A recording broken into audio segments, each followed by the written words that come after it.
नमस्कार दोस्तों। आज हम पढ़ेंगे मुंशी प्रेमचंद की कहानी विचित्र होली। होली का दिन था। Mister AB. क्रॉस शिकार खेलने गए हुए थे। साइस, अर्दली, मेहतर, फिश्ती, ग्वाला, धोबी सब होली मना रहे थे। सबों ने साहब के जाते ही खूब गहरी भंग चढ़ाई थी और इस समय बगीचे में बैठे हुए होली फागु गा रहे थे। पर रह रहकर बंगले के फाटक की तरफ झांक लेते थे कि साहब आ तो नहीं रहे हैं। इतने में शेख नूर अली आकर सामने खड़े हो गए।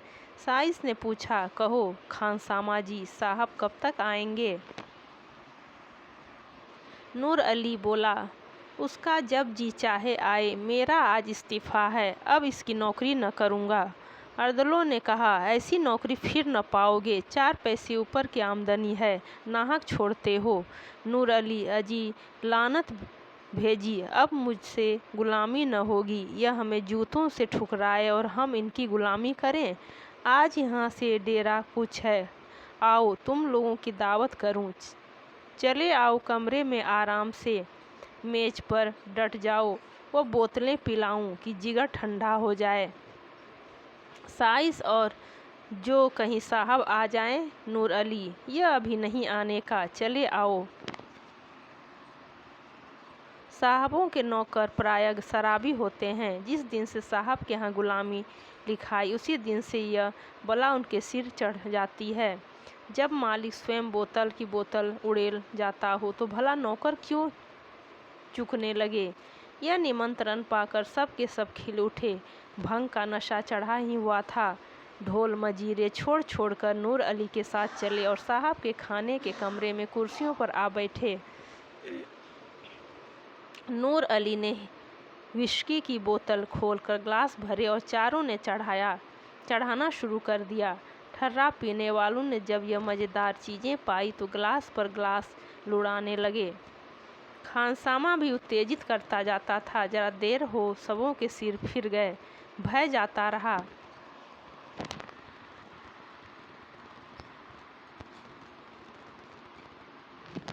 एक ने होली छेड़ी, दूसरे ने सुर मिलाया, गाना होने लगा। नूर अली ने ढोल मंजीरा लाकर रख दिया। वहीं मजलिस जम गई। गाते गाते एक उठकर नाचने लगा, दूसरा उठा, यहाँ तक कि सब के सब कमरे में चौकड़ियाँ भरने लगे।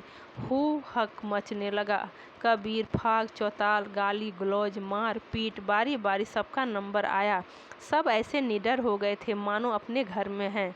कुर्सियाँ उलट गई, दीवारों पर की तस्वीरें टूट गई। एक ने मेज उलट दो, दूसरे ने रिकाबियों का गेंद बनाकर उछालना शुरू किया। यहाँ यही हंगामा मचा हुआ था कि शहर के रईस लाला उजागर मल का आगमन हुआ। उन्होंने यह कौतुक देखा तो चकराए। खानसामा से पूछा, यह क्या गोलमाल है शेख जी? साहब देखेंगे तो क्या कहेंगे? नूर अली, साहब का हुक्म ही ऐसा है तो कोई क्या करे। आज उन्होंने अपने नौकरों को दावत की है, इनसे होली खेलने को भी कहा है। सुनते हैं लाट साहब के यहाँ से हुक्म आया है कि रियाया है साथ खूब रब्त जब्त रखो, उनके त्योहारों में शरीक हो। तभी तो यह हुक्म दिया है, नहीं तो इनके मिजाज ही न मिलते थे। आइए तशरीफ़ रखिए, निकालूं कोई मज़ेदार चीज़। अभी हाल में विलायत से पार्सल आया है। राय उजागर मल बड़े उदार विचारों के मनुष्य थे। अंग्रेजी दावतों में बेधड़क शरीक होते थे। रहन सहन भी अंग्रेजी ही था और यूनियन क्लब के तो वह एक मात्रकर्ता ही थे। अंग्रेज़ों से उनकी खूब बनती है और मिस्टर क्रॉस तो उनके परम मित्र ही थे। जिलाधीश से चाहे वह कोई हो, सदैव उनकी घनिष्ठता रहती थी। नूर अली की बातें सुनते ही एक कुर्सी पर बैठ गए और बोले, अच्छा यह बात है, हाँ तो फिर निकालो कोई मज़ेदार चीज़, कुछ गजब भी हो। नूर अली, हजूर आपके लिए सब कुछ हाजिर है। लाला साहब कुछ तो मरही से पीकर चले थे। यहाँ कई गिलास चढ़ाए तो जबान लड़खड़ाते हुए बोले, क्यों नूर अली, आज साहब होली खेलेंगे? नूर अली, जी हाँ। उजागर, लेकिन मैं रंग में भंग तो लाया ही नहीं। मैं जो चटपट किसी को मेरी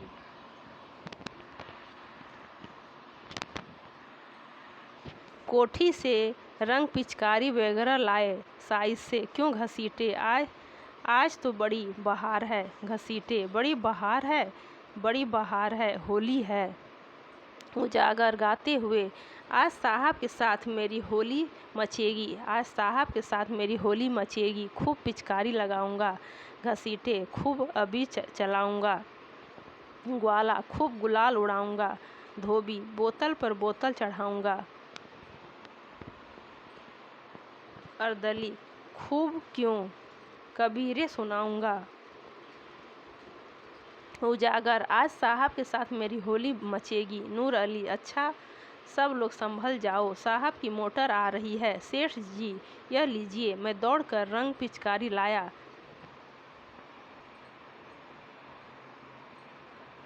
बस एक चौताल छोड़ दीजिए और जैसे ही साइज कमरे में आवे उन पर पिचकारी छोड़िए और दूसरे से तुम लोग भी उनके मुंह में गुलाल मलो, साहब मारे खुशी के फूल जाएंगे। वह लो, मोटर हाथे में आ गई। होशियार मिस्टर क्रस अपनी बंदूक हाथ में लिए मोटर से उतरे और लगे आदमियों को बुलाने, पर वहाँ तो जोरों से चौताल हो रहा था। सुनता कौन है? चकराए, यह मामला क्या है? क्या सब मेरे बंगले में गा रहे हैं? क्रोध से भरे हुए बंगले में दाखिल हुए तो डाइनिंग रूम, भोजन करने के कमरे में से गाने की आवाज़ आ रही थी। अब क्या था? जामे से बाहर हो गए, चेहरा विकृत हो गया। हंटर उतार लिया और डाइनिंग रूम की ओर चले, लेकिन अभी एक कदम दरवाजे के बाहर ही था कि सेठ उजागर मल ने पिचकारी छोड़ी।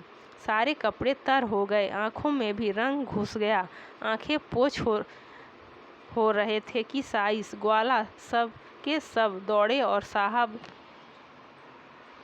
को पकड़कर उनके मुंह में रंग मलने लगे। धोबी ने तेल और काली का पाउडर लगा दिया। साहब के क्रोध की सीमा न रही। हंटर लेकर सबों के अंधाधुंध पीटने लगा।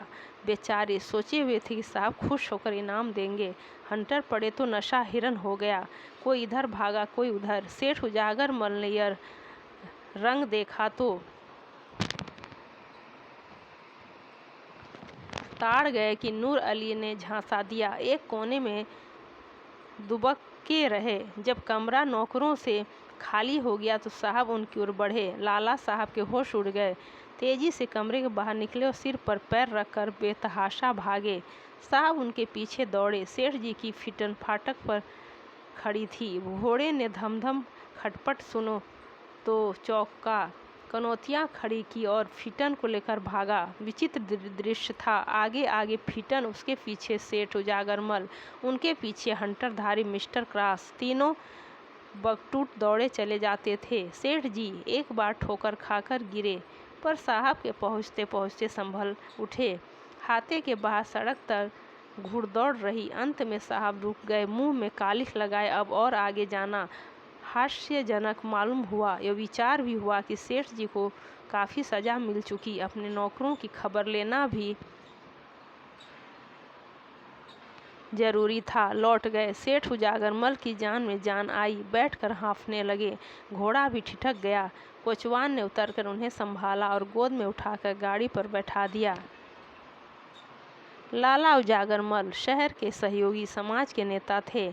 उन्हें अंग्रेजी की भावी शुभकामनाओं पर पूर्ण विश्वास था। अंग्रेजी राज की तालीमी, माली और मुल्की तरक्की के राग गाते रहते थे। अपनी वक्तृताओं में असहयोगियों को खूब फटकारा करते थे। अंग्रेजों में इधर उनका आदर सम्मान विशेष रूप से होने लगा था। कई बड़े बड़े ठेके जो पहले अंग्रेज ठेकेदारों को ही मिला करते थे, उन्हें दे दिए गए थे। सहयोग ने उनके मान और धन को खूब बढ़ाया था। अतएव मुँह से चाहे वो असहयोग की कितनी ही निंदा करें, पर मन में उसकी उन्नति चाहते थे। उन्हें यकीन था कि असहयोग एक हवा है, जब तक चलती रहे उसमें अपने गीले कपड़े सुखा लें। वह सहयोगियों के कृत्यों का खूब बढ़ा चढ़ाकर बयान किया करते थे और अधिकारियों को इन गढ़ी हुई बातों पर विश्वास करते देखकर दिल में उन पर खूब हंसते थे। ज्यों ज्यों सम्मान बढ़ता था, उनका आत्माभिमान भी बढ़ता था। अब पहले की भांति भीरू न थे। गाड़ी पर बैठे और जरा सांस फूलना बंद हुआ तो इस घटना की विवेचना करने लगे। अवश्य नूर अली ने मुझे धोखा दिया। उसकी असहयोगियों से साठगांठ मालूम होती है, लेकिन माना कि मेरा पिचकारी चलाना साहब को बुरा लगा। यह लोग होली नहीं खेलते तो इनका इतना क्रोधमत्त होना इसके सिवा और क्या बतलाता है कि हमें यह लोग कुत्तों से बेहतर नहीं समझते। इनको अपने प्रभुत्व का कितना घमंड है। यह मेरे पीछे हंटर लेकर दौड़े। अब विदित हुआ कि यह जो मेरा थोड़ा सम्मान करते थे वह केवल धोखा था। मन में यह हमें अब भी नीच और कमीना समझते हैं। लाल रंग और कोई बान नहीं था। हम बड़े दिनों में गिरजे जाते हैं, इन्हें डालियाँ देते हैं। वो हमारा त्यौहार नहीं है, पर यह जरा सा रंग छोड़ देने पर इतना बिगड़ उठा। हाँ, इतना अपमान। मुझे उसके सामने ताल ठोक कर खड़ा हो जाना चाहिए था। भागना कायरता थी, इसी से यह सब शेर हो जाते हैं। कोई संदेह नहीं कि यह सब हमें मिलाकर सहयोगियों को दबाना चाहते हैं। इनकी यह विनयशीलता और सज्जनता केवल अपना मतलब गांठने के लिए है। इनकी निरंकुशता, इनका गर्व वही है, जरा भी अंतर नहीं। सेठ जी के हृदयगत भाव ने उग्र रूप धारण किया। मेरी यह अवगति अपने अपमान को याद रख कर उनके चित्त को विहल कर रही थी। यह मेरे सहयोग का फल है। मैं इसी योग्य हूँ। मैं उनकी सौहार्दपूर्ण बातें सुन फुला न समाता था। मेरी मन बुद्धि को इतना भी न सूझता था कि स्वाधीन और पराधीन में कोई मेल नहीं हो सकता। मैं असहयोगियों की उदासीनता पर हंसता था। अब मालूम हुआ कि वह हास्यास्पद नहीं है, मैं स्वयं निंदनीय हूँ। वो अपने घर न जाकर सीधे कॉन्फ्रेंस कमेटी के कार्यालय की ओर लपके। वहाँ पहुँचे तो एक विराट सभा देखी। कमेटी ने शहर के छूत-अछूत, छोटे बड़े सबको होली का आनंद मनाने के लिए निमंत्रित किया था। हिंदू मुसलमान साथ साथ बैठे हुए प्रेम से होली खेल रहे थे। फल भोज का भी प्रबंध किया गया था। इस समय व्याख्यान हो रहा था। सेठ जी गाड़ी से तो उतरे, पर सभा स्थल में जाते संकोच होता था। ठिठकते हुए धीरे से जाकर एक ओर खड़े हो गए। उन्हें देखकर लोग चौंक पड़े। सबके सब विस्मित होकर उनकी ओर ताकने लगे। यह खुशामदियों के आचार्य आज यहाँ कैसे भूल गए? इन्हें तो किसी सहयोगी सभा में राजभक्ति का प्रस्ताव पास करना चाहिए था। शायद भेद लेने आए हैं। ये लोग क्या कर रहे हैं? उन्हें चिढ़ाने के लिए लोगों ने कहा।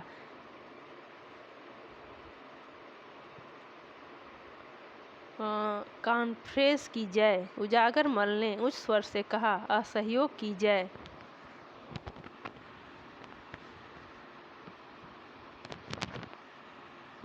फिर ध्वनि हुई, खुशामदियों की जय।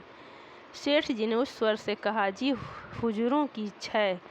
यह कहकर वो समस्त उपस्थिति जनों को विस्मय में डालते हुए मंच पर जा पहुँचे और गंभीर भाव से बोले, सज्जनों, मित्रों, मैंने अब तक आपसे असहयोग किया था, उसे क्षमा कीजिए। मैं सच्चे दिल से आपसे क्षमा मांगता हूँ। मुझे घर का भेदी, जासूस या विभीषण न समझिए। आज मेरी आंखों के सामने से पर्दा हट गया। आज इस पवित्र प्रेममयी होली के दिन मैं आपसे प्रेमालिंगन करने आया हूँ। अपनी विशाल उदारता का आचरण कीजिए। आपसे द्रोह करने का आज मुझे दंड मिल गया। जिलाधीश ने आज मेरा घोर अपमान किया। मैं वहाँ से हंटरों की मार खाकर आपकी शरण आया हूँ। मैं देश का द्रोही था, जाति का शत्रु था। मैंने अपने स्वार्थ के वश, अपने अविश्वास के वश देश का बड़ा अहित किया। खूब कांटे बोए। उनका स्मरण करके ऐसा जी चाहता है कि हृदय के टुकड़े टुकड़े कर दूं। एक आवाज़, हाँ अवश्य कर दीजिए। आपसे न बने तो मैं तैयार हूँ। प्रधान की आवाज़, यह कटु वाक्यों का अवसर नहीं है। नहीं, आपको यह कष्ट उठाने की ज़रूरत नहीं। मैं स्वयं यह काम भली भांति कर सकता हूँ, पर अभी मुझे बहुत कुछ प्रायश्चित करना है। जाने कितने पापों की पूर्ति करनी है। आशा करता हूँ कि जीवन के बचे हुए दिन इसी प्रायश्चित करने में, यहीं मुंह की कालिमा धोने में काटूं। आपसे केवल इतनी ही प्रार्थना है कि मुझे आत्म सुधार का अवसर दीजिए। मुझ पर विश्वास कीजिए और मुझे अपना दीन सेवक समझिए। मैं आज से अपना तन मन धन सब आप पर अर्पण करता हूँ।